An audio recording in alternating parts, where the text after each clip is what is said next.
Good afternoon everyone. आज हम Python के ट्यूटोरियल में लूप्स के बारे में पढ़ेंगे। लूप्स हमें हेल्प करती है किसी चीज़ को या किसी कोड को एक से ज़्यादा बार एग्जीक्यूट करने में। आज हम पाइथन की एप्लीकेशन में फॉर लूप को इम्प्लीमेंट करेंगे, जिसमें हम यूज़र से एक नंबर लेंगे जैसे कि 9, और जो पाइथन की एप्लीकेशन होगी उसका वो टेबल बताएगी टिल टाइम्स 10 तक। तो चलिए इसको इम्प्लीमेंट करते हैं। सबसे पहले हम एक वेरिएबल बनाएंगे जिसका नाम रखेंगे num, जो कि यूजर से एक वैल्यू लेगी, जिसके लिए हम इनपुट फंक्शन यूज करते हैं enter the number for which you want to find a table। क्योंकि ब्रैकेट 2 बार ओपन हुई है तो 2 बार ही क्लोज होगी। अब यहां पर मैं फॉर लूप का कोड लिखूंगा फॉर आई इन रेंज 1,11। अब पहले मैं ये कोड लिखता हूं, फिर मैं आपको स्टेप बाय स्टेप समझाऊंगा कि ये कैसे काम करता है। प्रिंट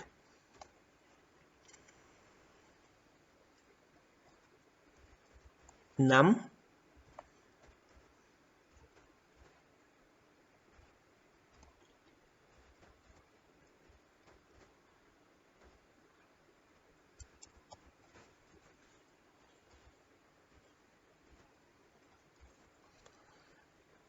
हाँ जी, अब आप ये देखिए कि मैंने यहाँ पर एक कोड लिखा है फॉर लूप से लेके ये प्रिंट तक, यहाँ तक। अब यहाँ पे क्या हो रहा है, हमने एक वेरिएबल क्रिएट किया है जिसका नाम है आई, जो हर बारी अपनी वैल्यू को इंप्लीमेंट करेगा या इंक्रीमेंट करेगा 1 के साथ। जैसे कि यहाँ पर लिखा है for I in range 1 to 11, यानी कि 1 से स्टार्ट होगी इसकी वैल्यू और 11 तक जाएगी। जैसे ही इसकी वैल्यू 11 हो जाएगी तो ये वाला जो लूप है ये बंद हो जाएगा। अब इस लूप के अंदर जो कंडीशन दी हुई है, जो रेंज दी हुई है, इस रेंज के बीच में अगर आई की वैल्यू है तब तक ये वाला कोड हमारा इंप्लीमेंट होता रहेगा। जैसे ही इसकी वैल्यू 11 हो गई तो ये वाला कोड एग्जीक्यूट नहीं होगा। अब क्योंकि हमने किसी नंबर का टिल 10 टाइम्स तक टेबल ढूंढना है, तो जो लास्ट वैल्यू है हम हमेशा 11 देंगे। यानी कि अगर आप कोड को 10 टाइम्स चलाना चाहते हो तो जो उसकी रेंज की लास्ट वैल्यू है वो उससे एक बढ़कर लिखनी है। अगर आप किसी कोड को 40 बार चलाना चाहते हो तो उसकी लास्ट वैल्यू 41 होनी चाहिए, क्योंकि जैसे ही आई की वैल्यू 41 हो गई उसने उस कोड से, उस लूप से बाहर आ जाना है। अब हम इसको इंप्लीमेंट करते हैं।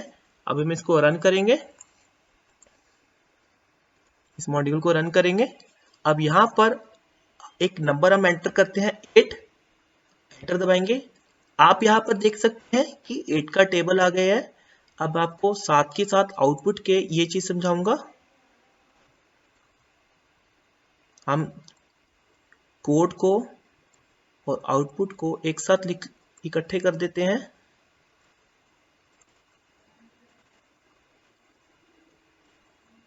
ताकि आपको और अच्छे से समझ में आ जाए। हाँ जी, अब आप ये देखिए कि नम के अंदर मैंने वो वाला नंबर सेव किया है जिसका हमने टेबल ढूंढना है, यानी कि 8 की वैल्यू नम के अंदर सेव हो गई। अब हमने एक वेरिएबल क्रिएट किया है जिसका नाम है आई, जो कि अपनी वैल्यू को एक बार एक करके इंप्लीमेंट या इंक्रीमेंट करेगा। अब जैसे ही ये स्टेटमेंट एक बारी चली, यानी कि नम यानी कि 8। अब मल्टीप्लाई का साइन हमने इन्वर्टेड कॉमास में लिखा है। इन्वर्टेड कॉमास में हम वो वैल्यू लिखते हैं जो एज इट इज आती है। जैसे ये मल्टीप्लाई का साइन यहाँ आ रहा है, इधर भी आ रहा है, इधर भी आ रहा है। ये आप देख रहे हो सभी इक्वेशंस में मल्टीप्लाई का साइन एज इट इज आ रहा है, इसी करके हमने इसको इन्वर्टेड कॉमास में लिखा है। और आई यानी कि शुरू में लूप की वैल्यू 1 थी तो यहाँ पे 1 हुआ। अब ये दोबारा से ऊपर जाएगी इसके पास। अब आई की वैल्यू 1 से बढ़कर 2 हो जाएगी, क्योंकि मैंने आपको बताया था कि 1 के साथ ये बढ़ती है। इसमें 1 ऐड होता है। अब 2 क्या 2 11 से छोटा है? यस छोटा है, तो ये वाला कोड इंप्लीमेंट हो गया और ये चीज प्रिंट होगी 8 टाइम्स 2 इक्वल टू 16। अब इस 16 कैसे आया? जो हमारा नम था यानी कि 8 जो आपने एंटर किया था वो i से मल्टीप्लाई होगा। अब i क्योंकि हर बारी इंक्रीमेंट हो रहा 1 से, अब i की वैल्यू 2 है तो 8 मल्टीप्लाई बाय 2 इज 16 यहाँ पे प्रिंट हो जाएगा। अब दोबारा से जब ये कोड यहाँ पे पहुंचेगा तो i की वैल्यू एक और बढ़ जाएगी 3 हो जाएगी। अब चेक करेगा कि क्या 3 11 से छोटा है? यस छोटा है, तो नीचे वाला कोड इसका एग्जीक्यूट होगा और ये वाली चीज इसमें इंप्लीमेंट होगी। अब क्योंकि i की वैल्यू 3 है तो num की वैल्यू 8 है, 8 टाइम्स 3 इज 24, तो इसी वजह से यहाँ पे 24 आया। एक चीज और ध्यान से समझेगा, जो चीज हमने एज इट इज प्रिंट करवानी है वो इन्वर्टेड कॉमास में आती है। जैसे देखिए मल्टीप्लाई का साइन और ये इक्वल टू का साइन, ये एज इट इज सभी इक्वेशंस में आ रहा है, इसी वजह से हमने इनको इन्वर्टेड कॉमास में लिखा है। और जो चीज की वैल्यू बार बार बढ़ रही है या किसी के अंदर कंटेन्ड है वो बिना इन्वर्टेड कॉमास के आएगी। और यहाँ पे कॉमा का मतलब है कंकैटिनेट ऑपरेटर। ये तब आता है जब दो अलग अलग तरह की वैल्यूज एक साथ प्रिंट होती है। जैसे कि नम है, नम एक ऐसी वैल्यू है जिसके अंदर एक वैल्यू स्टोर है क्योंकि ये वेरिएबल है, बट ये एक एज इट इज वैल्यू है, इस करके इन दोनों के बीच में कॉमा आ गया।